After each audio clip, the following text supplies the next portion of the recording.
మాటలు వినండి శ్రద్ధగా. దేవుడు మాట్లాడుతూ ఉన్నప్పుడు మనం ఆలకించాలి. నిద్రపోకూడదు, నిర్లక్ష్యంగా ఉండకూడదు, దిక్కులు చూడకూడదు.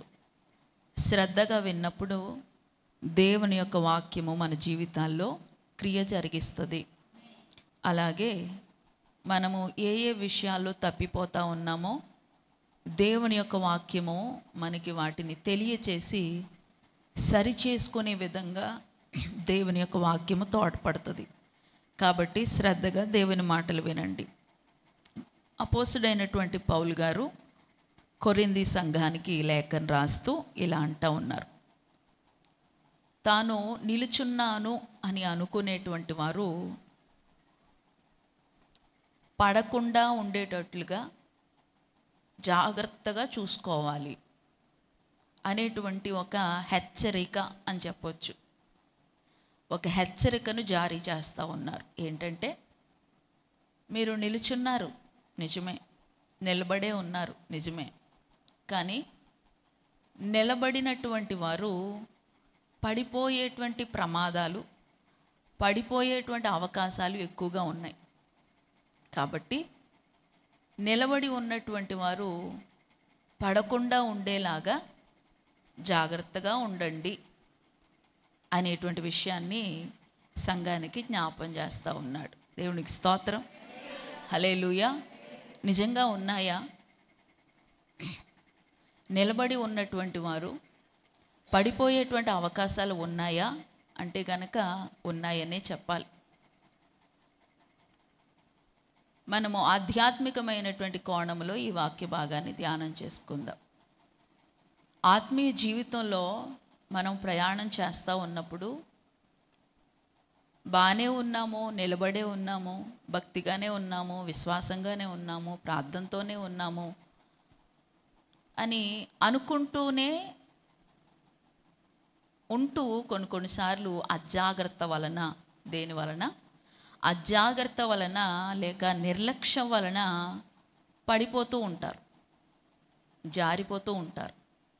భక్తి జీవితం నుండి, విశ్వాస జీవితం నుండి, ఈ యొక్క దేవుని మార్గం నుంచి తప్పిపోతూ ఉంటారు, తొలగిపోతూ ఉంటారు. అయితే మనమందరం కూడా ఈ విషయంలో చాలా జాగ్రత్తగా ఉండాలి అని బైబిల్ చెప్తా ఉంది. ఇక్కడ మనము ఒక దాన్ని జంతువు అనాలా లేక ఒక క్రీచర్ అనాలా తెలియదు, కానీ ఒక క్రీచర్ అనుకుందాం. మనం జ్ఞాపం చేసుకుందాం. ఏంటంటే, బైబిల్లో మనకి సామెతల గ్రంథంలో బల్లి గురించి ప్రభు జ్ఞాపం చేశాడు. సామెతల గ్రంథం 30వ అధ్యాయంలో అనుకుంటా మనకి కనపడుతుంది అన్నమాట.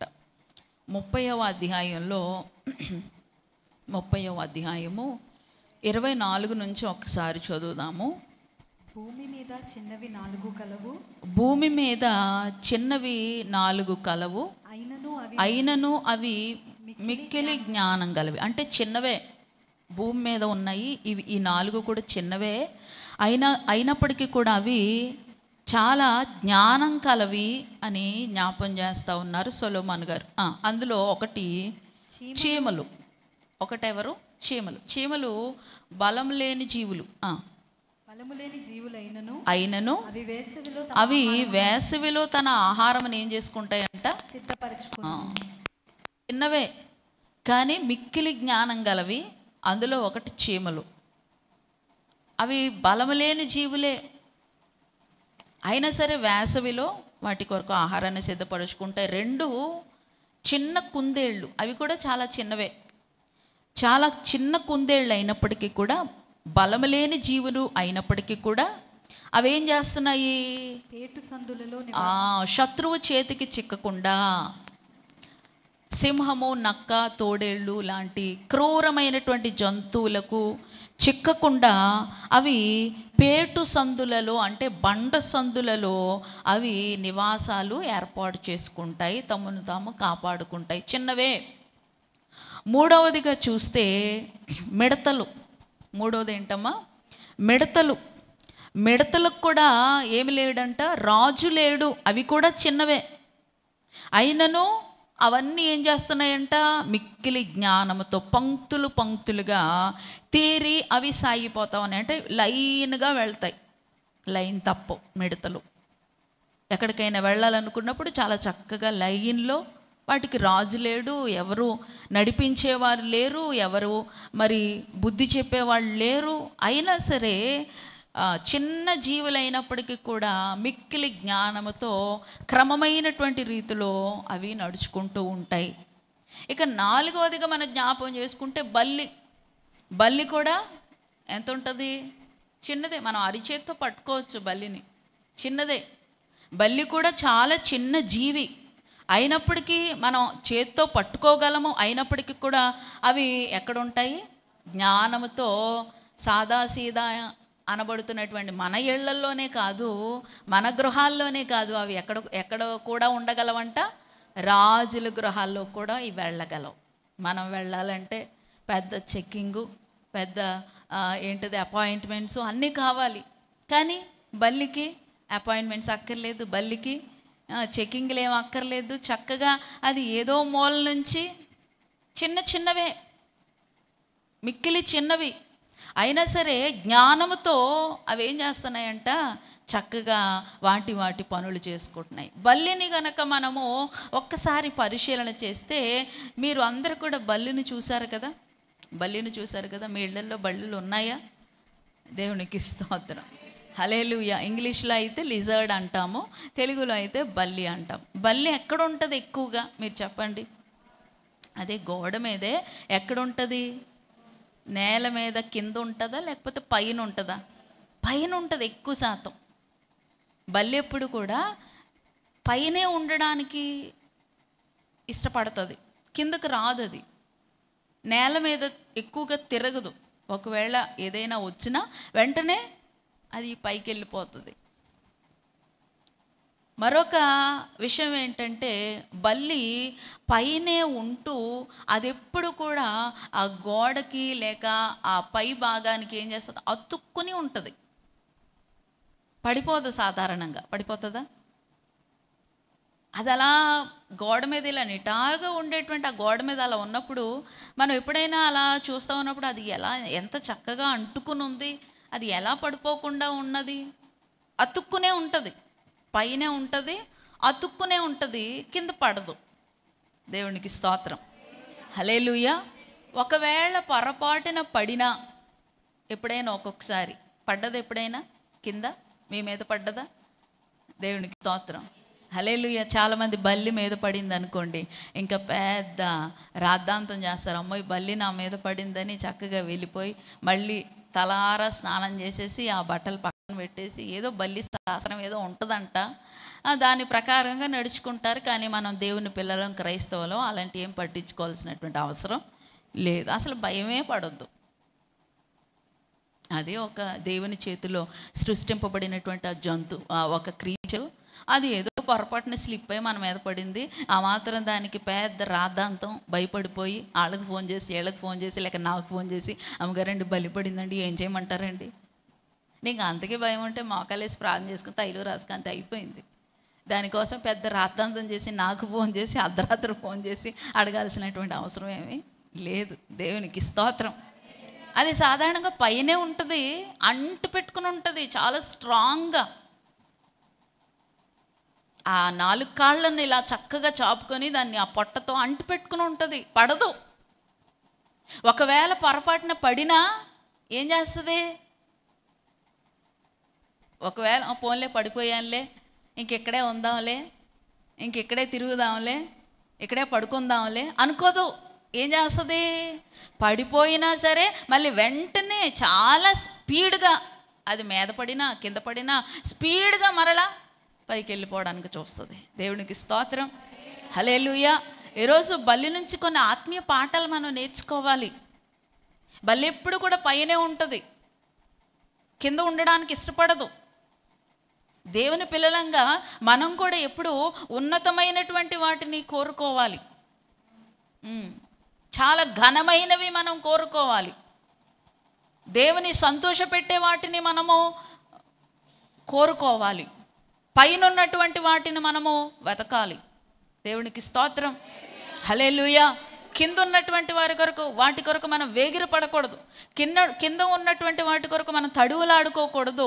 ప్రియ దేవుని బిడ్డలారా, పైన ఉన్నటువంటి వాటి కొరకు మనము వెతుకుతూ వాటి కొరకు వేగిరపడి వేచి చూడాలి. ఎదుర్కోవడానికి మనం సిద్ధపడి ఉండాలి. దేవునికి స్తోత్రం. హల్లెలూయా. అలాగే అది పైన ఉండడం మాత్రమే కాదు, ఏం చేస్తుంది, పడిపోకుండా జాగ్రత్తగా కాపాడుకుంటుంది. ఈ రోజున ప్రియ దేవుని బిడ్డలారా, నువ్వు చక్కగా దేవుల్లోనికి వచ్చావు, దేవుణ్ణి నమ్ముకున్నావు. ఒకప్పుడు అన్యురాలవే, అన్యుడివే, చాలా పూజలు పునస్కారాలు చేసావు, చాలా యజ్ఞాలు చేసావు, చాలా గుళ్ళు తిరిగావు, చాలా నదులు తిరిగావు. కానీ వాటన్నిటిని వదులుకొని ఇప్పుడు ప్రభుని అంగీకరించావు, ప్రభుని నమ్ముకున్నావు. ఇప్పుడు దేవునిలో నిలబడ్డావు నువ్వు. అయితే నిలబడి ఉన్నటువంటి నీవు నేను కూడా ఏం చేయాలో తెలుసా? ఆ బల్లిలాగా పైనే అతుక్కుని ఉండాలి, దేవుణ్ణి అతుక్కుని ఉండాలి, దేవుణ్ణి అంటిపెట్టుకుని ఉండాలి. కింద పడిపోకుండా ఉండేటట్లుగా చాలా జాగ్రత్తగా ఉండాలి. దేవునికి స్తోత్రం. క్రింద పడేటువంటి అవకాశాలు చాలా ఉన్నాయి. స్లిప్ అవ్వచ్చు, జారిపోవచ్చు, కింద పడేటువంటి అవకాశాలు చాలా ఉన్నాయి. కాబట్టి కింద పడకుండా, ఆత్మీయ జీవితంలో నుంచి కింద పడిపోకుండా, దిగజారిపోకుండా, జారిపోకుండా, తప్పిపోకుండా ఎప్పటికప్పుడు మనం చాలా జాగ్రత్తగా ఉండవలసినటువంటి అవసరత ఎంతైనా ఉంది. పోనీలే, ఎప్పుడైనా ఒకానొక సందర్భంలో పడిపోయావు, ఏదో పడిపోయావు.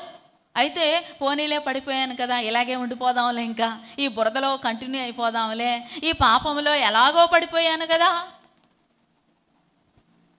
ఒక వారం మానేశాను కదా, ఇంకెలాగో మానేశాను కదా, మానేద్దాంలే గుడి ఇంకా మొత్తానికి. లేక ఏదో ఒక సినిమా చూశాను కదా, ఏదో ఒక సీరియల్ చూశాను కదా, ఇంకా కంటిన్యూ చేసేద్దాంలే, ఇంకెందుకు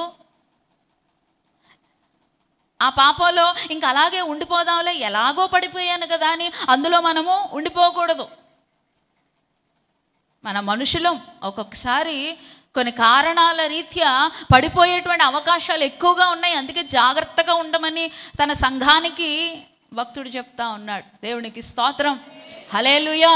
ఎలాగో పడిపోయాము, సరే పడిపోయాం కదా, ఆ పడిపోయిన దాంట్లోనే ఉందాం, ఆ బురదలోనే కొట్టుకుందాం, ఆ పాపంలోనే మనము జీవిద్దాం అని అనుకోకుండా, ఎలా అయితే ఆ క్రీచర్, ఆ జీవి ఎలా అయితే పడిన వెంటనే లేచి మరలా పైకి వెళ్ళడానికి ప్రయత్నిస్తూ ఉంటుందో, ప్రియ దేవుని బిడ్డలారా, అదేవిధంగా మనం కూడా పడిపోయామో వెంటనే తిరిగి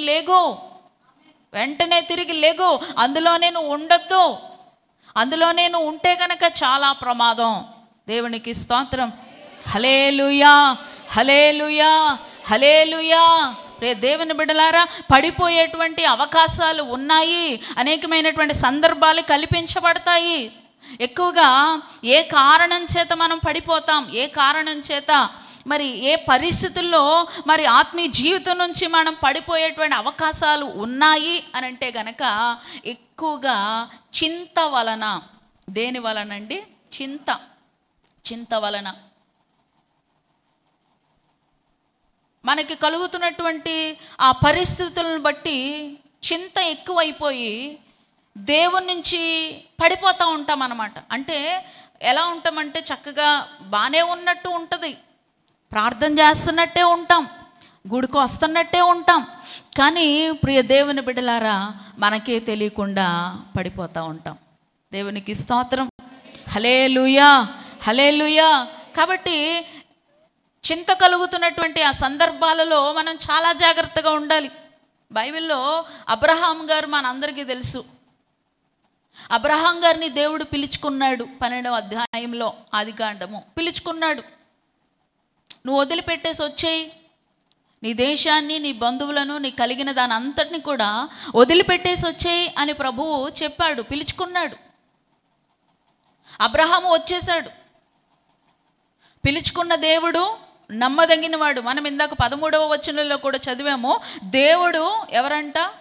నమ్మదగినవాడు.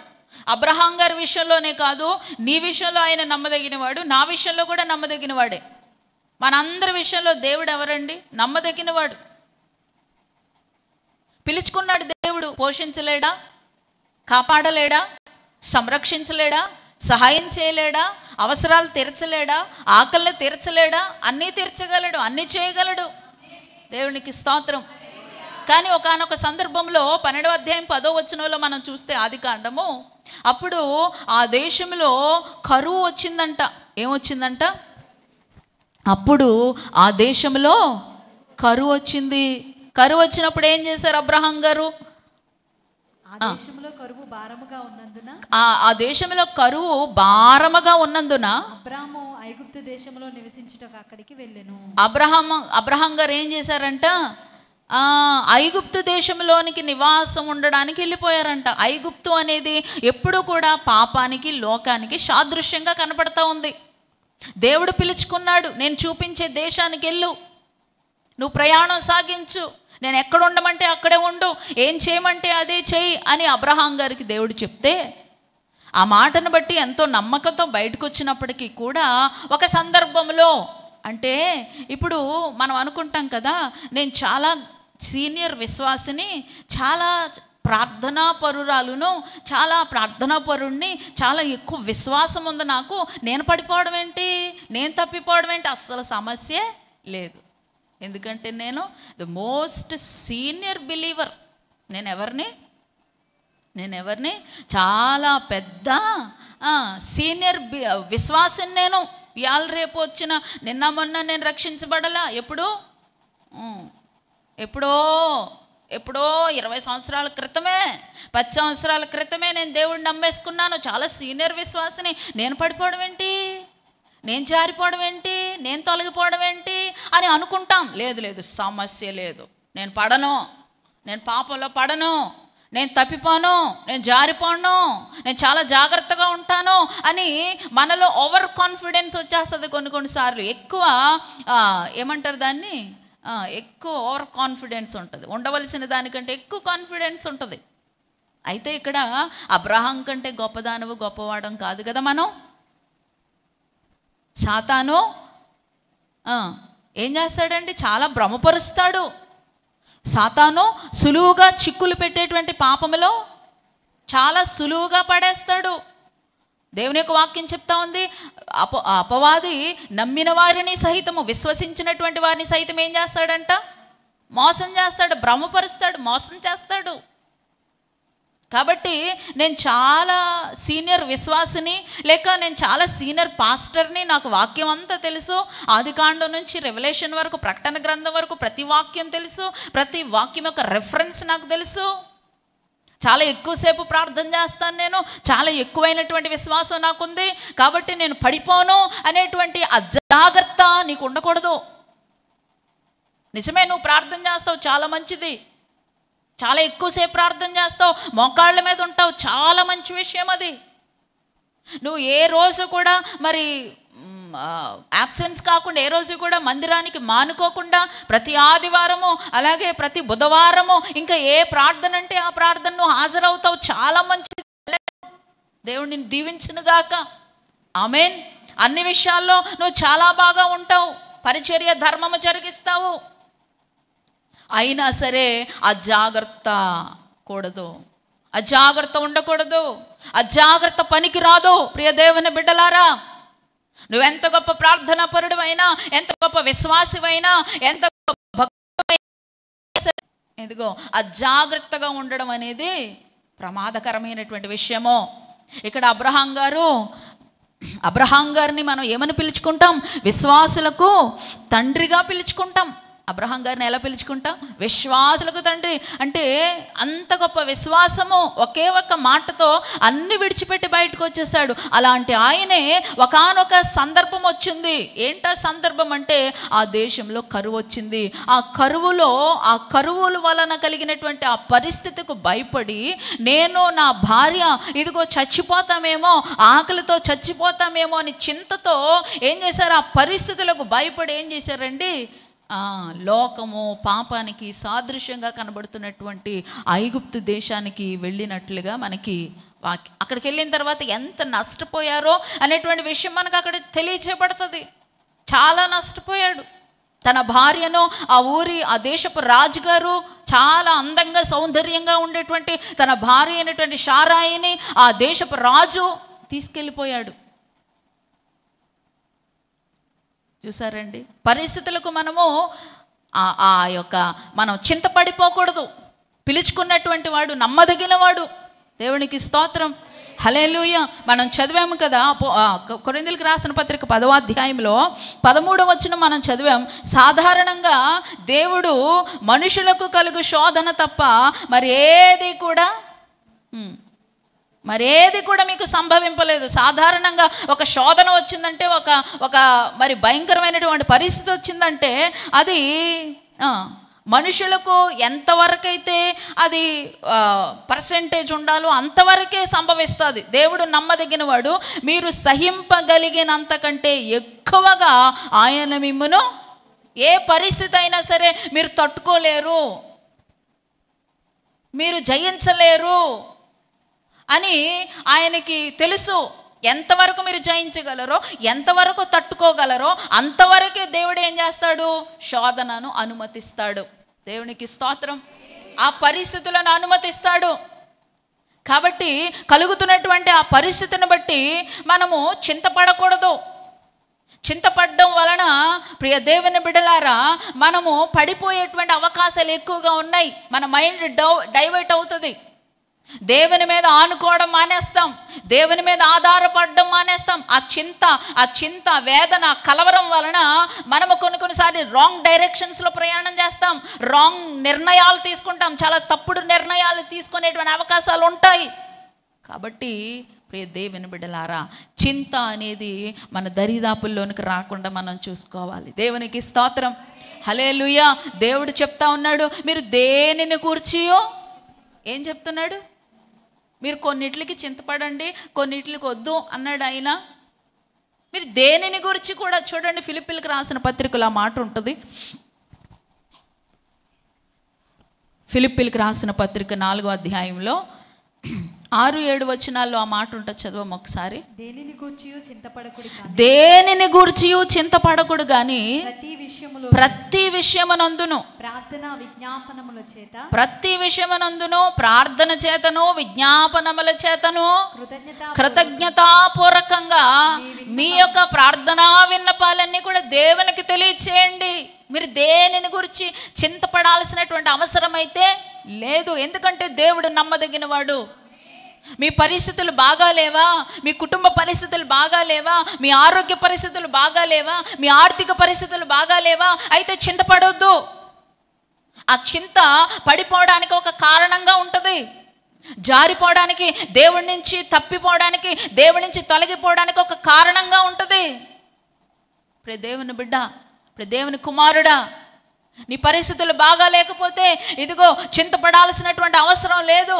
మత్తయి సువార్తలో ఒక చక్కని మాట మనం చదువుతాం. సాధారణంగా మనుషులు దేని కొరకు చింతపడతారంటే ఏం తిందామా, ఏం త్రాగుదామా, ఏం ధరించుకుందామా అని మనుషులు చింతపడతా ఉంటారు. సాధారణంగా ఏంటి మనకి? ఏం తినాలి, ఏం త్రాగాలి, ఏం ధరించుకోవాలి, లేక నా కుటుంబం ఎలాగా, నా పరిస్థితులు ఎలాగా, నా యొక్క బిడ్డల భవిష్యత్తు ఎలాగా అని చింతపడతా ఉంటారు. చదవమ్మ ఒకసారి ఆ మాట. 6వ అధ్యాయం 24 అనుకుంటా. మత్తయి సువార్త 6వ అధ్యాయము 24 కాదు 25. అందువలన నేను మీతో చెప్పినది ఏమనగా, ఏమి తిందుమో, ఏమి త్రాగుదమో, ఏమి ధరించుకొందుమో అని మీ దేహముల గూర్చి అయినను చింతింపకుడి. ఆహారము కంటే ప్రాణమును, వస్త్రం కంటే నీ దేహమును గొప్పవి కావా? చూడండి, ఇక్కడ చూడండి, ఆకాశ పక్షులను చూడండి, అవి విత్తవు, కోయవు, కొట్లలో కూర్చుకొనవు, అయినను మీ పరలోకపు తండ్రి వాటిని పోషించుచున్నాడు. మీరు వాటికంటే బహుశ్రేష్ఠులు కారా? దేవునికి స్తోత్రం. ఏమి తినాలి, ఏం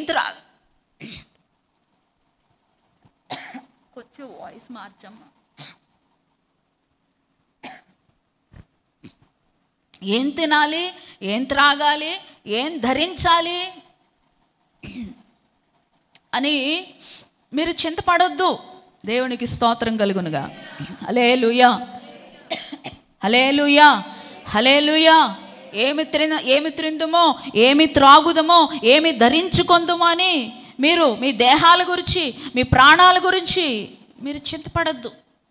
ఎగ్జాంపుల్గా చూడండి, ఆకాశ పక్షులను చూడండి, అవి విత్తవు, కోయ.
హల్లెలూయా. మనం చదువుతా ఉన్నాం ఇక్కడ 26వ వచనంలో, ఆకాశ పక్షులను చూడండి, అవి విత్తవు, కోయవు, కొట్లలో కూర్చుకొనవు, అయినను మీ పరలోకపు తండ్రి వాటిని పోషించుచున్నాడు, మీరు వాటికంటే బహుశ్రేష్ఠులు కారా. ఆకాశ పక్షుల కంటే మనం శ్రేష్ఠులమే కదా.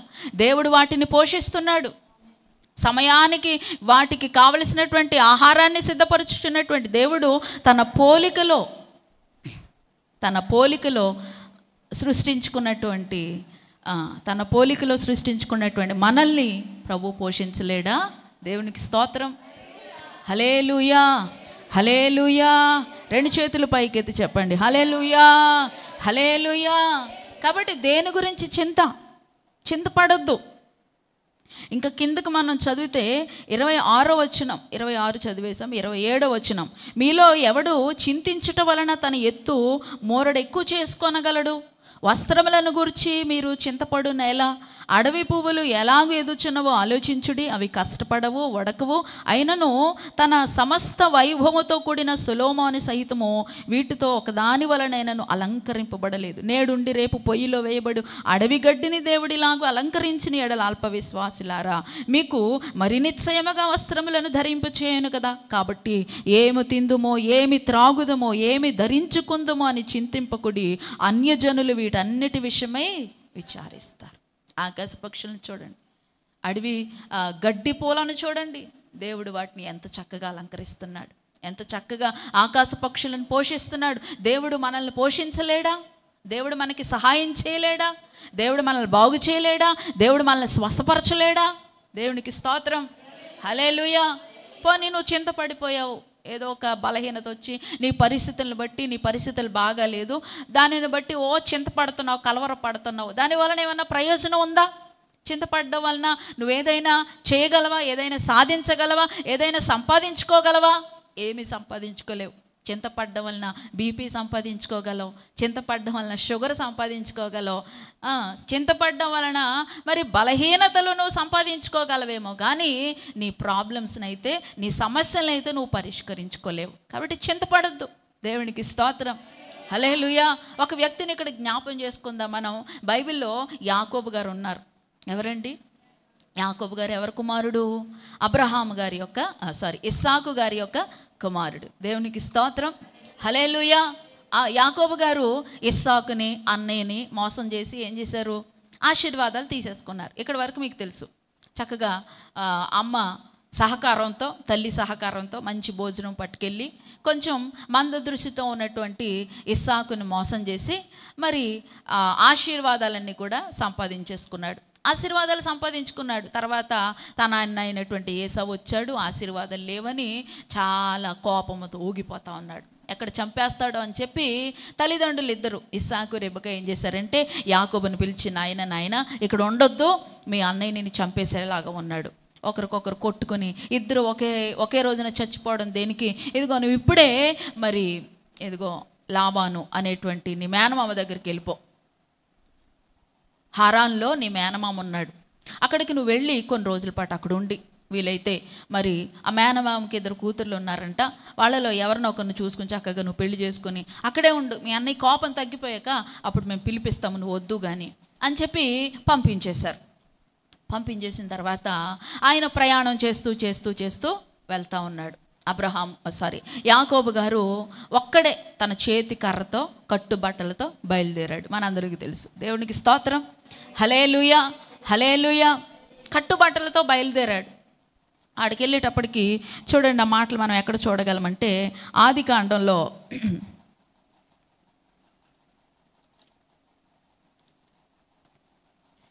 28వ అధ్యాయము 10వ వచనం చూద్దాం. యాకోబు బెయేర్షెబా నుండి బయలుదేరి హారాను వైపు వెళ్ళుచు ఒక చోట చేరి ప్రొద్దుగుంకినందున, అక్కడికి వెళ్ళిన తర్వాత ఒక చోట చేరేటప్పటికి అక్కడ ప్రొద్దుగుంకింది. అక్కడ ఆ రాత్రి నిలిచిపోయి ఆ చోటి రాళ్లలో ఒకటి తీసుకొని తనకి తలగడగా చేసుకొని అక్కడ పండుకొనెను. అప్పుడు అతడు ఒక కలగన్నాడు. దేవునికి స్తోత్రం, హల్లెలూయా. అతడు ఏ సిచ్యువేషన్లో ప్రయాణం చేస్తున్నాడు అంటే, ఎలాంటి పరిస్థితుల్లో ప్రయాణం చేస్తున్నాడు? ఒక్కడే, ఒంటరిగా, ఆస్తిపాస్తులతో కుటుంబంతో ఏం ప్రయాణం చేయట్లా.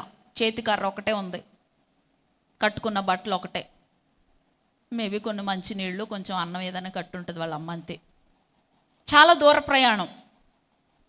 అరణ్యంలో ఇప్పుడులాగా మనకిలాగా అప్పుడు ఏమీ లేవు, వాహనాలు ఏమీ లేవు. ఎంత లెక్కైనా కాళ్ళి నడకనే వెళ్ళాలి. నడుస్తూ వెళ్తూ ఉన్నాడు. అంటే ఎలాంటి పరిస్థితి? నిద్రపోయే పరిస్థితా? నిద్ర వస్తుందా అలాంటి పరిస్థితులు? అసలు రాదు.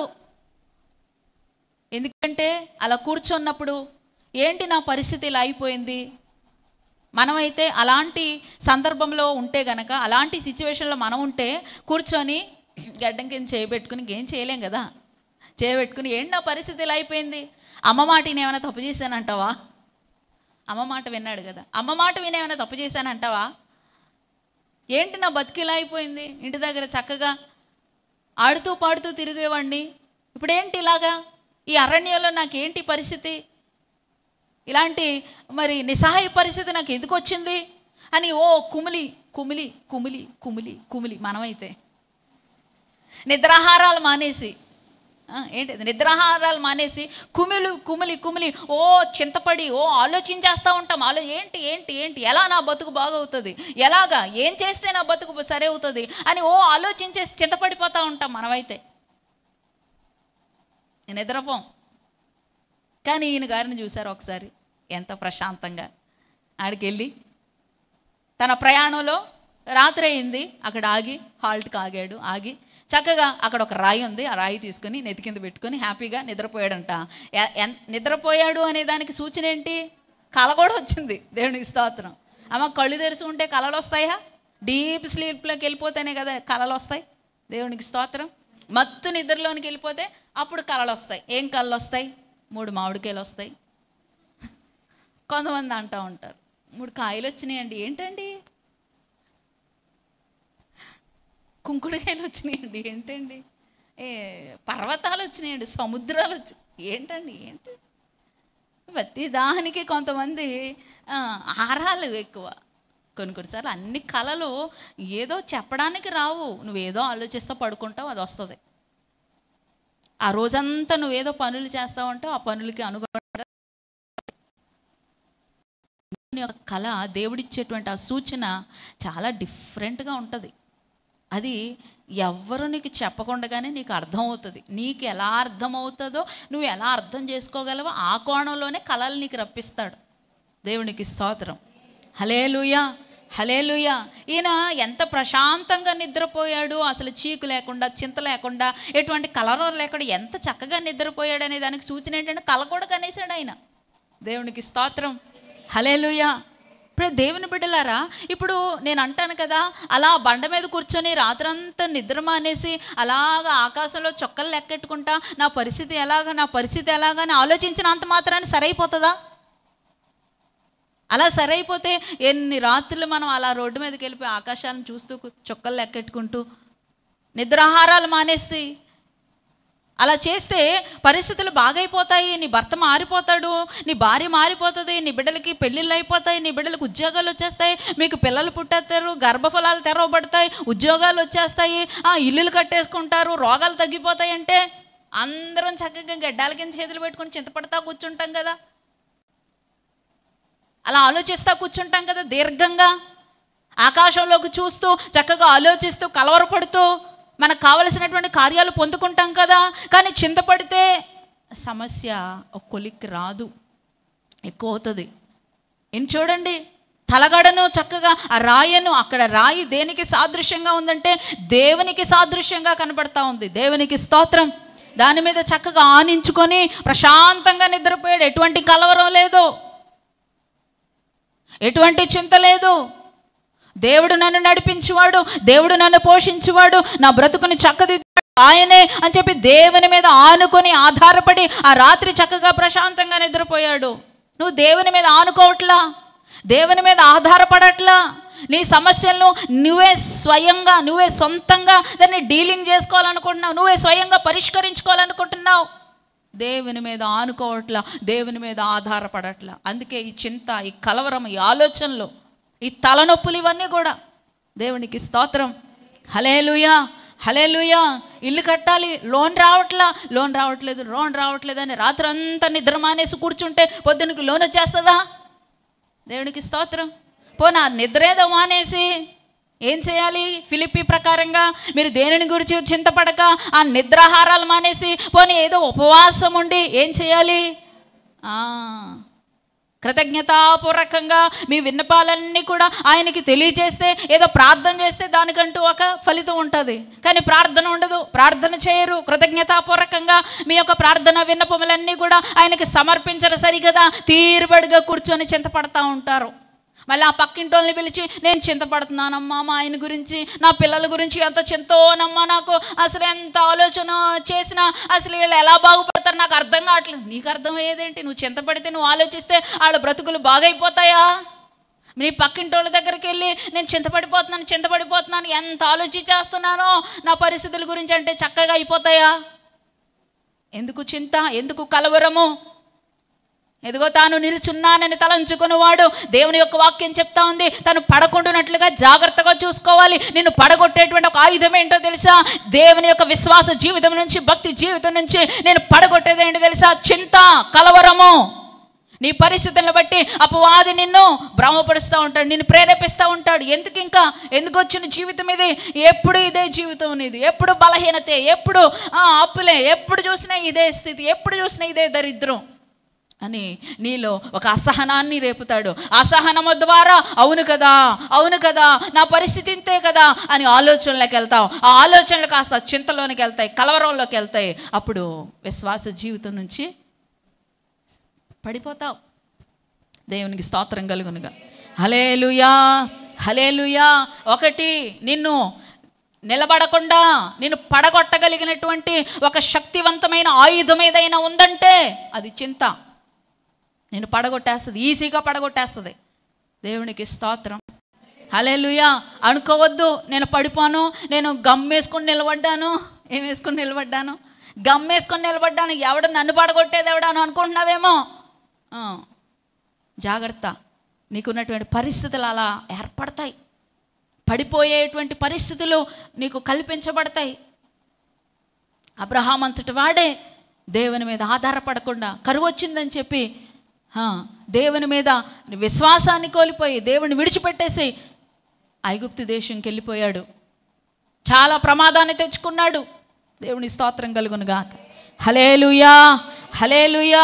రెండోది ఏంటి తెలుసా? నేను పడగొట్టేటువంటి ఒక ఆయుధం, ఒకటి చింత అయితే, రెండోది ఏంటి తెలుసా? అత్యాశ. ఏంటది? ఏ ఆశ? ఆశ ఉండొచ్చు. చాలాసార్లు ఈ మాట మనం నేర్చుకున్నాం. ఆశ ఉండొచ్చు. ఆశ లేకుండా అసలు జీవితమే లేదు. ఆశ లేకుండా ఎలా బ్రతుకుతాం? ఆశ ఉండాలి. దేవునికి స్తోత్రం. హల్లెలూయా, హల్లెలూయా. మనం రాత్రికి, ఈరోజు బుధవారం, ఈరోజు ఆదివారం అని చెప్పి రాత్రికి ఏం చేస్తాం? అలారం పెట్టుకుని పడుకుంటాం. దేనికి పెట్టుకుని పడుకుంటాం? ఆశ. పొద్దున్నే లేస్తాం అనే ఒక ఆశతో ఈ రాత్రే చచ్చిపోతానులే, ఎందుకు వచ్చిన గొడవలే, అలారం పెట్టుకోవడం దేనికిలే అని అనుకుంటే ఆశ లేనట్టే. ఆశ ఉంది, బ్రతకాలని ఆశ. ఆశ అయితే ఉండాలి ఖచ్చితంగా. ఆశ లేకుండా మనం జీవించలేము, బ్రతకలేము కూడా. అయితే మనల్ని పడగొట్టేటువంటి సాధనము ఆశ కాదు కానీ అత్యాశ. ఏంటది? ఆశకు మించింది ఇంకోటి ఏదో ఉంది, అది అత్యాశ. ఆ అత్యాశ మనం నిలబడకుండా, దేవునిలో నిలబడకుండా, స్థిరముగా ఉండకుండా, విశ్వాస జీవితంలో కొనసాగకుండా, భక్తి జీవితంలో ఉండకుండా అత్యాశ నిన్నేం చేస్తుంది? పడగొట్టేస్తుంది. జాగ్రత్త. ఏ విషయంలో అత్యాశతో నువ్వు ఆలోచిస్తూ ఉన్నావు? ఏ విషయంలో అత్యాశ కనపరుస్తూ ఉన్నావు? దేవునికి స్తోత్రం. హల్లెలూయా, హల్లెలూయా. మనం ప్రతి విషయంలో తృప్తి కలిగి ఉండడము నేర్చుకోవాలి. ఏమి నేర్చుకోవాలి అంటే అది మనకి పుట్టిన వెంటనే రాలా. ఏంటది? తృప్తిగా ఉండడం అనేది పుట్టిన వెంటనే రాలా. వాళ్ళు పుట్టిన వెంటనే వచ్చినాయా? నేర్చుకుంటే వచ్చాయి. ఏబిసిడీలు పుట్టిన వెంటనే వచ్చాయా? నేర్చుకుంటే వచ్చాయి. అంకీలు పుట్టిన వెంటనే వచ్చాయా? నేర్చుకుంటే వచ్చాయి. అలాగే తృప్తి అనేది కూడా మనకు పుట్టిన వెంటనే రాలా. పుట్టిన వెంటనే కొన్ని వచ్చాయి. అబద్ధాలు, అసూయ, ఇవన్నీ కూడా మన పుట్టుకతోనే వచ్చాయి. ఎవరు నేర్పలేదు వీటిని. అబద్ధాలు ఇలా ఆడు, అసూయ, ద్వేషం పెంచుకో, ఇలా అయితే అసూయ, అలా అయితే ద్వేషం అని ఎవరు మనకు నేర్పలా. అవి మన సహజ సిద్ధమైనటువంటి గుణాలు. తృప్తి లేకుండా ఉండడం అనేది కూడా మనకి సహజ సిద్ధమైనటువంటి ఒక లక్షణం. తృప్తి ఉండదు. అయితే పౌలు చెప్తా ఉన్నాడు, నేర్చుకోండి, తృప్తి కలిగి ఉండడం నేర్చుకోండి. దేవునికి స్తోత్రం. హల్లెలూయా. మీరు ఏం కలిగి ఉన్నారో ఆ విషయంలో తృప్తిగా ఉండడం నేర్చుకోండి. దేవునికి స్తోత్రం కలుగునుగాక. హల్లెలూయా. ఎప్పుడైతే తృప్తి లేదో మనకి ఆశ పెరుగుతుంది. ఆశ పెరిగి అత్యాశలోనికి వెళ్ళిపోతుంది. ఎవరిని చూసినా, ఏది చూసినా, మనకు లేనిది ఏది చూసినా అత్యాశ కలిగి అత్యాశతో మనము దేవునికి దూరం అయ్యేటువంటి అవకాశాలు ఉన్నాయి. దేవునికి స్తోత్రం. హల్లెలూయా. అబ్రహాము గారి యొక్క మరి అన్న కుమారుడైనటువంటి లోతు గారిని ఇక్కడ జ్ఞాపకం చేసుకుంటే గనక, లోతు, అబ్రహాము ఇరువురు కూడా కలిసే ఉండేటువంటి వారు కొన్ని రోజులు. అయితే కొన్ని రోజుల తర్వాత వారు విడిపోవాల్సి వచ్చింది. ఆ సందర్భం కూడా మనకు తెలుసు. వారి పశువుల కాపర్లకి, వీరు పశువుల కాపర్లకి గొడవలు అయిపోతూ ఉన్నాయి. వారి ఆస్తి విస్తారమైపోయినందువలన వారికి కలిసి ఉండడం కుదరలేదు. అబ్రహాము లోతు కూడా. అప్పుడు అబ్రహాము లోతును పిలిచి, నాయనా, నా కుమారుడా లోతు, ఇదిగో ఈ దేశము నీ ముందర ఉన్నది, నువ్వు ఎటువైపు వెళ్తావో కోరుకో. నువ్వు ఏ పక్కకు వెళ్తే నేను నీకు ఆ పక్క వదిలేసి నేను మిగతా పక్క వెళ్తాను. నువ్వు తూర్పుకి వెళ్తే నేను పడమరకు వెళ్తాను. నువ్వు ఏ దిక్కు నువ్వు కోరుకుంటావో నువ్వు కోరుకో, ఈ దేశం నీ ముందర ఉన్నది అన్నప్పుడు, అప్పటికి సొదొమ గొమొర్రా యొక్క పట్టణము యెహోవా యొక్క తోట వలె ఉందంట, సస్యశ్యామలంగా. అక్కడ మాట మనం చూడవచ్చు. యెహోవా తోటలాగా చాలా చక్కగా అందంగా ఉంది. చూడగానే మరి లోతు గారికి ఆ యొక్క సొదొమ గొమొర్రా పట్టణం అనేది బాగా నచ్చేసింది. దూరం నుంచి చూసి అక్కడికి వెళ్ళి మరి చక్కగా నివాసం ఉండాలి అని అనుకొని ఆదికాండము 19వ అధ్యాయంలో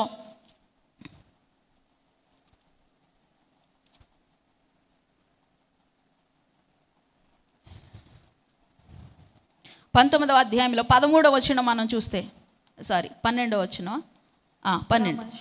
అప్పుడు ఆ మనుషులు లోతుతో, ఇక్కడ మీకు మరి 13వ అధ్యాయము 12వ వచనం.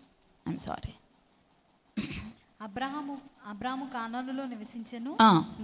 లోతు ఆ మైదానమందున్న పట్టణముల ప్రదేశములలో కాపురముండి సొదొమ దగ్గర తన గుడారం వేసుకొనెను. దేవునికి స్తోత్రం.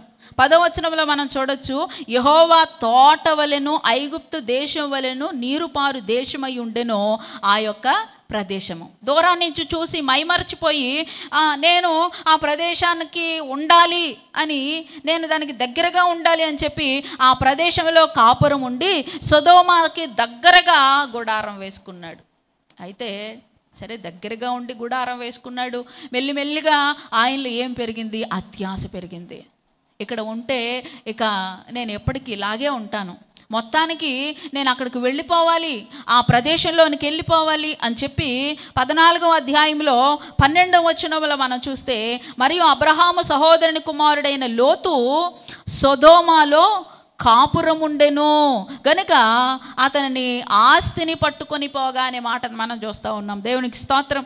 13వ అధ్యాయం 12వ వచనంలో సొదొమకి దగ్గరగా గుడారం వేసుకున్నటువంటి ఆయన ఆశ పెరిగిపోయి అత్యాశ అయిపోయి ఇప్పుడు సొదొమలో కాపురం పెట్టేశాడు. దేవునికి స్తోత్రం. అక్కడ ఉంటే ఎక్కువ సంపాదించవచ్చు, అక్కడ ఉంటే ఇంకా ఎదిగిపోవచ్చు, అక్కడ ఉంటే ఇంకా అభివృద్ధిలోనికి వెళ్ళిపోవచ్చు, అక్కడ ఉంటే మనం ఇంకా ఇంకా ఇంకా పెద్దోళ్ళం అయిపోవచ్చు, గనులం అయిపోవచ్చు అని చెప్పేసి సొదొమ దగ్గరకి, ఆ దగ్గరగా ఉన్నటువంటి ఆయన సొదొమకి లోపలగా వెళ్ళి ఉండడం మొదలుపెట్టాడు. దేవునికి స్తోత్రం. అక్కడ చాలా పెద్ద నష్టం ఏర్పడింది. సొదొమలో మరి తన యొక్క ఆస్తిని, తన కుటుంబాన్ని కూడా కోల్పోవలసి వచ్చింది లోతు గారు. దేవునికి స్తోత్రం కలుగునుగా. హల్లెలూయా. అత్యాశ వద్దు నీకు. దేవుడు నీకు ఎంత అవసరమో అంత ఇచ్చాడు. దేవునికి స్తోత్రం. నీకు ఎప్పుడు ఏది అవసరమో అది కూడా ఇస్తాడు ఆయన. ఇప్పుడు ఇచ్చిన దాంతో సరిపెట్టుకోమని చెప్పట్లా. దేవుని యొక్క వాక్యం చెప్తా ఉంది, దేవుని ప్రేమించు వారికి, ఆయన సంకల్పము చొప్పున పిలువబడినటువంటి వారికి ఆయన మేలు కలగడానికి సమస్తమును ఆయన సమకూర్చుచున్నాడు అనేటువంటి మాటను మనం చూస్తాం. దేవుడు తను ప్రేమించేటువంటి వారికి సమయానుకూలానికి ఆయన సమస్తాన్ని కూడా సమకూరుస్తాడు. ఇప్పుడు నీకు ఇంతే ఇచ్చాను, దాంతో సరిపెట్టుకో అని మాత్రమే అనట్లేదు. నీకు ఒకవేళ రేపొద్దు నీకు ఏదైనా అవసరం అనుకో, ఎల్లుండి నీకు ఏదైనా అవసరం అనుకో, ఒక నెల తర్వాత నీకు ఏదైనా అవసరం అనుకో, ఆ సమయానికి అనుగుణంగా దేవుడు అన్నిటినీ నీకు నాకు సిద్ధపరుస్తాడు. కాబట్టి అత్యాశకు వెళ్ళొద్దు. దేవునికి స్తోత్రం.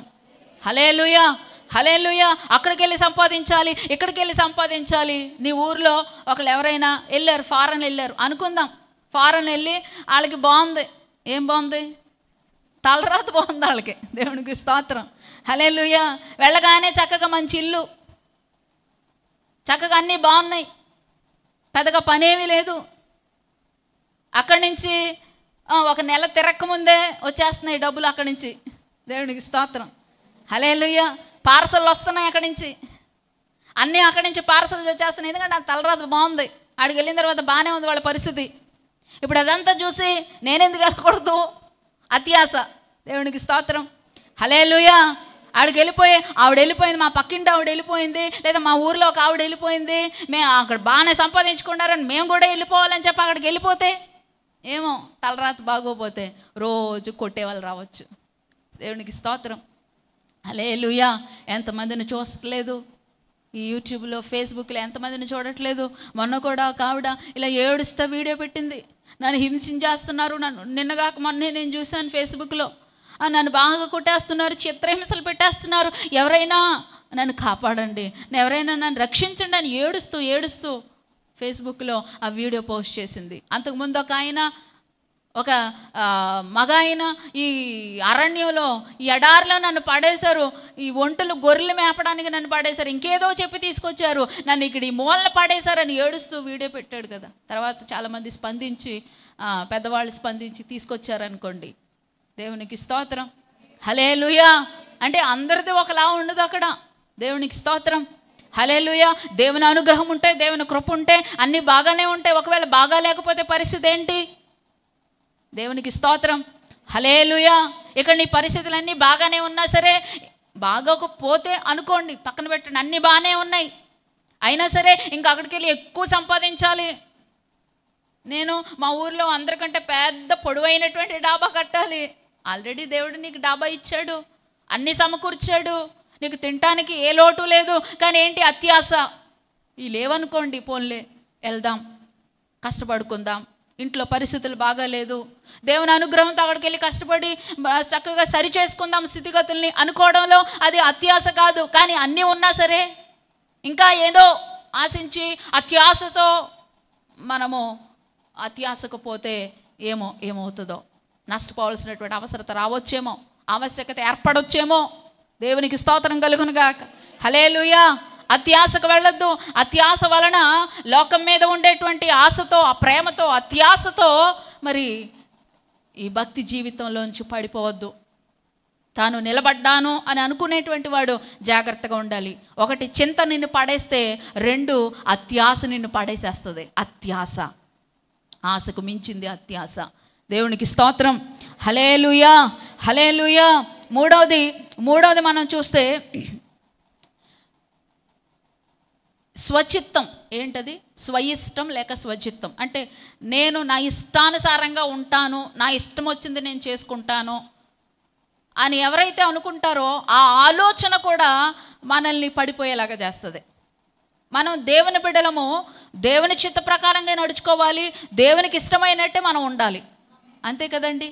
దేవునికి స్తోత్రం. అలా కాకుండా ఎంత దేవుణ్ణి నమ్ముకుంటే మాత్రం నాకంటూ ఇష్టాలు ఉండవా, ఎంత గుడికి వెళ్తే మాత్రం నాకంటూ అభిప్రాయాలు ఉండవా, నాకంటూ ఇష్టాలు ఉండవా, నాకంటూ సొంతమైనటువంటి ఆలోచనలు ఉండవా అని నీ ఇష్టం వచ్చినట్టు నీకు నచ్చినట్టు చేస్తే అది కూడా దేవుని నుంచి పడిపోయేటువంటి అవకాశాలు ఎక్కువగా ఉంటాయి. దేవునికి స్తోత్రం. హల్లెలూయా. మనం ఇక్కడ ఒక వ్యక్తిని జ్ఞాపకం చేసుకోవచ్చు. ఎవరంటే యోనా గారిని జ్ఞాపకం చేసుకోవచ్చు కదా. యోనా గారు అందరికీ తెలుసు కదా. యోనా గారితో దేవుడు ఏం చెప్పారమ్మా? నీవు నినివే అనేటువంటి ఆ ప్రాంతానికి వెళ్ళి, ఎదిగో వారికి దుర్గతి పట్టిందని, వారి మీదకి నేను ఉగ్రతను రప్పించబోతున్నాను అని చెప్పి వెళ్ళి ప్రకటించమని చెప్పాడు దేవుడు. యోనాకి ప్రత్యక్షమై, యోనా నువ్వు వెళ్ళు, ఈ విధంగా ఆ ప్రజలకి ప్రకటించు నువ్వు అని చెప్పినప్పుడు యోనా ఏం చేశాడు? నీ మాట నేను వినేదేంటి, నేను వెళ్ళను, అయినా వెళ్తే వాళ్ళు ఏమన్నా చంకనేసుకుని ముద్దునెట్టుకుని అలాగా బాబా మరేని అలాగా దేవుడు నీతో మాట్లాడా అని చక్కగా ఇస్రాకేసి ఇస్తానంట నాకేమి చక్కగా విందు భోజనం పెట్టి పంపించరు. ఏం చేస్తారో ఆ మాట నా నోటి నుంచి వచ్చిన తక్షణమే ఏం చేస్తారో అందరూ దొమ్మిగా నా మీద పడి నన్ను చంపేస్తారు. ఏంటి నాకు ఈ కర్మ ఏంటి? వాళ్ళ చేతుల్లో నేనెందుకు చావాలి? ఆయన నీ మాట నేను ఎందుకు వినాలి? నా ఇష్టం వచ్చినట్టు చేసుకుంటాను, నాకు నచ్చిన చోటకి వెళ్తాను. నేను నినివేకి ఎందుకు వెళ్ళాలి? నేను నినివేకి వెళ్ళను, ఎక్కడికి వెళ్తాను? నేను తర్షీష్కి వెళ్తానని చెప్పేసి పెద్ద పోజు కొడుతూ ఏం చేశాడండి? వెళ్ళి తర్షీషు వెళ్ళే వాడెక్కాడు. దేవుని స్తోత్రం. హల్లెలూయా. హల్లెలూయా. తన యొక్క ఇష్టాన్ని నెరవేర్చుకోవాలనుకున్నాడు. ఇక మనం మన ఇష్టాల్ని నెరవేర్చుకోవడానికి లేము ఇక్కడ. దేవునికి స్తోత్రం. హల్లెలూయా. మన సొంత ఇష్టాలు చాలా ఉంటాయి. అలా ఉండాలని, ఇలా ఉండాలని, అది తినాలని, ఇది తినాలని, అక్కడికి వెళ్ళాలని, ఇది చూడాలని. లోకానుసారంగా మనం కొంతమంది వ్యక్తులను చూస్తున్నప్పుడు మనకు కూడా అలా ఉండాలనిపిస్తుంది. కానీ మనం అలా ఉండకూడదు. ఇంకా సొంత చిత్తాలు, సొంత ఇష్టాలు, సొంత ఆలోచనలు ఇక్కడ పనికిరావు. మనము దేవుని అంగీకరించిన తర్వాత దేవునికి ఏది నచ్చుతుందో, దేవునికి ఏది ఇష్టమో ఆయన చిత్త ప్రకారంగా మనము నడుచుకోవాలి, మాట్లాడాలి, ప్రవర్తించాలి. అలా కాకుండా మనకు నచ్చినట్టుగా మనం బ్రతకాలి అని అనుకుంటే అది మనల్ని పడిపోయేలాగా చేస్తుంది. ఎప్పుడైతే నువ్వు త్రోవ తప్పుతావో, నాకు నచ్చినట్టు చేసుకుంటాను, నాకు నచ్చిన చోటకి వెళ్తాను అని అనుకుంటావో అది నీకు ప్రమాదము. యోనా గారికి కూడా ప్రమాదం తెచ్చిపెట్టింది. బాగానే ఎక్కేసి కూర్చున్నారు చక్కగా.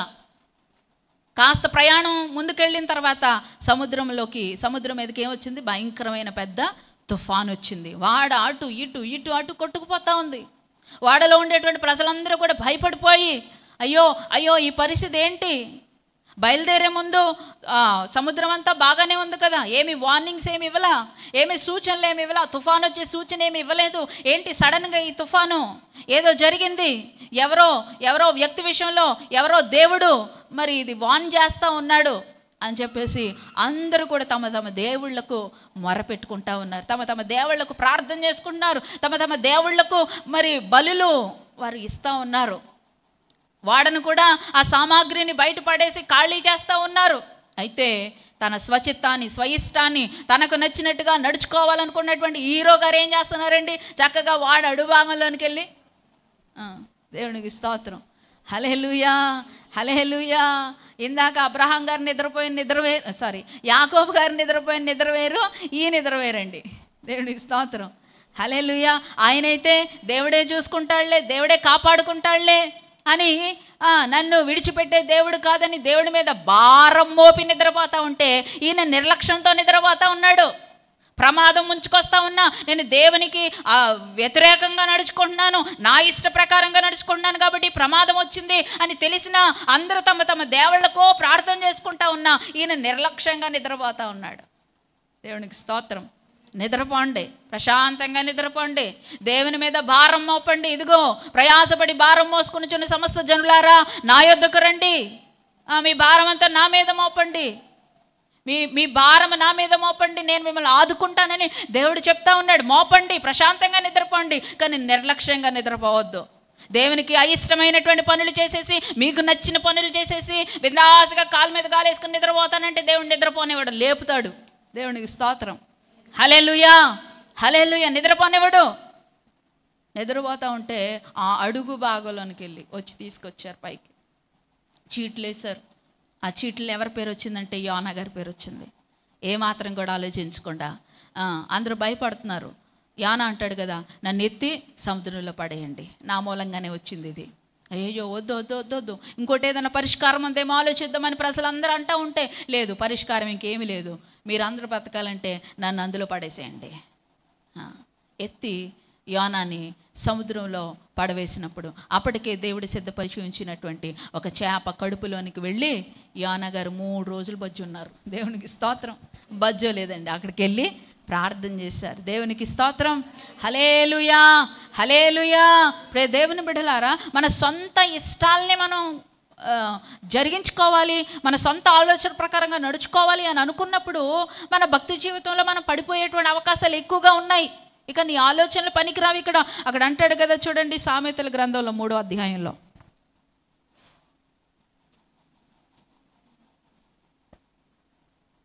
సామెతల గ్రంథం 3వ అధ్యాయం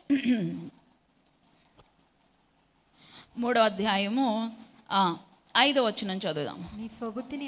నీ స్వబుద్ధిని ఆధారం చేసుకొనక నీ పూర్ణ హృదయముతో యెహోవా యందు నమ్మిక ఉంచుము, నీ ప్రవర్తన అంతటి యందు ఆయన అధికారమునకు ఒప్పుకొనుము, అప్పుడు ఆయన నీ త్రోవలను సరళం చేయును. దేవునికి స్తోత్రం. నీ స్వబుద్ధిని, నీ స్వంత చిత్తాన్ని, నీ స్వంత ఆలోచనలను నువ్వు ఆధారం చేసుకోవద్దు. నీ ఇష్ట ప్రకారంగా నువ్వు నడవడానికి ఇక వీల్లేదు. అలా నడిస్తే పడిపోయేటువంటి అవకాశాలు ఎక్కువగా ఉంటాయి. దేవునికి స్తోత్రం, హల్లెలూయా. నువ్వు ఎవరితో ఫ్రెండ్షిప్ చేయాలి, ఎవరితో మాట్లాడాలి అంతా కూడా ఆయన ఇష్ట ప్రకారంగానే ఉండాలి. ఎందుకంటే కొంతమందితో మాట్లాడితే, కొంతమందితో ఫ్రెండ్షిప్ చేస్తే వాళ్ళు మనల్ని త్రోవ తప్పిస్తారు. వాళ్ళు మనల్ని పాపంలో పడేస్తారు, దేవునికి దూరం చేసేస్తారు. కాబట్టి నువ్వు ఎవరితో మాట్లాడాలి, ఎవరితో ఫ్రెండ్షిప్ చేయాలి, ఎటు వెళ్ళాలి, ఏం చేయాలి, ఎక్కడ కూర్చోవాలి, ఎక్కడ నుంచోవాలి, ఎటువైపుగా ప్రయాణం చేయాలి, ప్రతీది కూడా ఆయన చిత్త ప్రకారంగానే ఉండాలండి. అలా కాని పక్షంలో మరి మనము నించున్నాము అని అనుకుంటూనే అజాగ్రత్తగా ఉండడం వలన పడిపోయేటువంటి అవకాశాలు ఉంటాయి. దేవునికి స్తోత్రం కలుగును గాక. హల్లెలూయా. కాబట్టి దేవుని పిల్లలారా, ఈరోజు మరొకసారి నేను జ్ఞాపం చేస్తూ ఉన్నాను, తాను నిలుచున్నానని తలంచుకునేవాడు పడిపోకుండా ఉండునట్లుగా జాగ్రత్తగా చూసుకోవాలి. ఒకటి, నీ చింత నిన్ను పడేస్తుంది, గుర్తుపెట్టుకో. నీ భక్తి జీవితంలోంచి నిన్ను పడగొట్టేటువంటి సాధనాలు ఏంటంటే చింత, కలవరం. రెండు అత్యాస, మితిమీరినటువంటి ఆశ, తృప్తి లేనితనం. ఈ అత్యాస వలన కూడా మరి దేవుని నుంచి దూరం అయ్యేటువంటి అవకాశాలు ఉన్నాయి. మూడోది, మరి నీ ఇష్ట ప్రకారంగా, నీ స్వంత చిత్తం ప్రకారంగా, నీ సొంత ఆలోచనల ప్రకారంగా నడుచుకుంటే కూడా దేవుని యొక్క మాటల్ని, ఆజ్ఞల్ని పక్కన పెట్టడం వలన కూడా పడిపోయేటువంటి అవకాశాలు ఎక్కువగా ఉంటాయి. చూడండి, ఒక్క మాట చదువుదాం ఒకసారి. మలాకీ గ్రంథంలో నుంచి ఒక్క మాట చదివి నేను ముగిస్తాను. మలాకీ గ్రంథము 2వ అధ్యాయము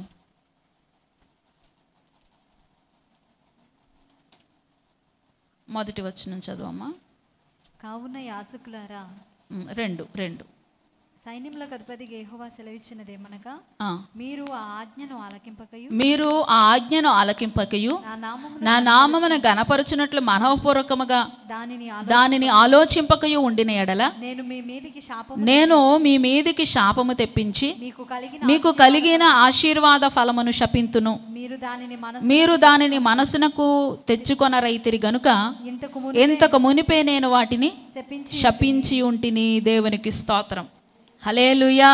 జాగ్రత్తగా ఉండాలి మనం, అజాగ్రత్తగా ఉండకూడదు. దేవుని చేత ఆశీర్వదింపబడిన వారు కూడా జాగ్రత్తగా ఉండాలి. ఎందుకంటే మన ఇష్టానుసారంగా, మన సొంత ప్రకారంగా నడుచుకుంటూ ఉంటే దేవుడు అంటున్నాడు ఇక్కడ, నా ఆజ్ఞ ప్రకారంగా మీరు నడుచుకోకుండా, మనఃపూర్వకంగా మీరు నా ఆజ్ఞ ప్రకారంగా ఉండకుండా, ఆలోచింపకుండా ఉంటే గనక నేను మీ మీదకి శాపం తెప్పించి మీకు కలిగిన ఆశీర్వాద ఫలమును శపిస్తాను. అంటే ఆల్రెడీ వీఆర్ బ్లెస్డ్, మనం ఆశీర్వదింపబడిన వారమే. కానీ దేవుడు ఏమంటున్నాడు, ఆశీర్వాదాలను కూడా దేవుడు ఏం చేస్తాడు, శపిస్తాడు. దేవుని స్తోత్రం. ఎంత జాగ్రత్తగా ఉండాలి అప్పుడు. నేను నించున్నానులే, ప్రార్థనకి వెళ్తున్నానులే, ప్రార్థన చేస్తున్నానులే, కానుకలు ఇస్తున్నానులే, పరిచర్య చేస్తున్నానులే, అలా ఉంటున్నానులే, ఇలా ఉంటున్నానులే అని తృప్తి పడిపోవడం కాదు. పడిపోకుండా ఉండేటట్లుగా చాలా అలర్ట్గా జాగ్రత్తగా ఉండాలి. లేకపోతే దేవుడిచ్చినటువంటి ఆశీర్వాదములను కూడా మరి దేవుడు శపిస్తాను, నేను శపిస్తానని చెప్తాను. ఇవ్వబడిన ఆశీర్వాదాలను కూడా దేవుడు శపించేస్తాడు. ఇంకా ఆశీర్వాదాలు ఆపేసి ఆల్రెడీ ముందు ఇచ్చినటువంటి ఆశీర్వాదాలు ఏం చేస్తాడు, దేవుడు శపించేస్తాడు, కర్స్ చేస్తాడు. దేవుడు కర్స్ చేస్తాడు, శపిస్తాడు. దేవునికి స్తోత్రం. హల్లెలూయా, హల్లెలూయా. కాబట్టి దేవుని బిడ్డలారా, జాగ్రత్తగా ఉందాము, పడిపోకుండా. మరి చివరి దినాల్లో ఉన్నాము, రాకడ అతి త్వరలో ఉన్నది, 2వ రాకడ. కాబట్టి మనం చాలా జాగ్రత్తగా అలర్ట్గా ఉంటూ పడిపోకుండా మనల్ని మనము కాపాడుకుంటూ దేవుని రాజ్యం కొరకు మనల్ని మనం సిద్ధపరచుకుందాము. ఆ రీతిగా ప్రభు కృప మనకి తోడుగా నడిపించును గాక. పరిశుద్ధుడైన మా దేవా, స్తోత్రాలు. ఈ మధ్యాహ్న సమయం మందు మీరిచ్చినటువంటి మాటలు మా హృదయాలు స్థిరపరచండి. అవును తండ్రి, నిలుచున్నామని తలంచుకునేటువంటి మేము పడిపోకుండా ఉండడానికి జాగ్రత్తగా ఉండండి. మీరు కలిగినటువంటి చింత, కలవరం మిమ్మల్ని పడేస్తుంది, మీ అత్యాశ మిమ్మల్ని పడేస్తుంది, మీ భయము మిమ్మల్ని పడేస్తుంది, మీ స్వంత చిత్తము, మీ ఆలోచన, మీ సొంత ఇష్టం కూడా మిమ్మల్ని పడేస్తుంది. కాబట్టి జాగ్రత్తగా ఉండండి అనేటువంటి విషయాన్ని మాకు ఈరోజు నేర్పించారు. అవును తండ్రి, మేము పడిపోకుండా చివరి వరకు, అంతవరకు నమ్మకంగా ఉంటూ జాగ్రత్తగా మమ్మల్ని మేము కాపాడుకుంటూ నీ రాజ్యంలోనికి మేము చేరుకోవడానికి, రాజ్య వారసత్వాన్ని సంపాదించుకోవడానికి కృప దయచేయమని యేసు నామంలో ప్రార్థిస్తున్నాం తండ్రి. ఆమేన్. అందరికి వందనాలండి. కానుకలు పట్టుకుందాము.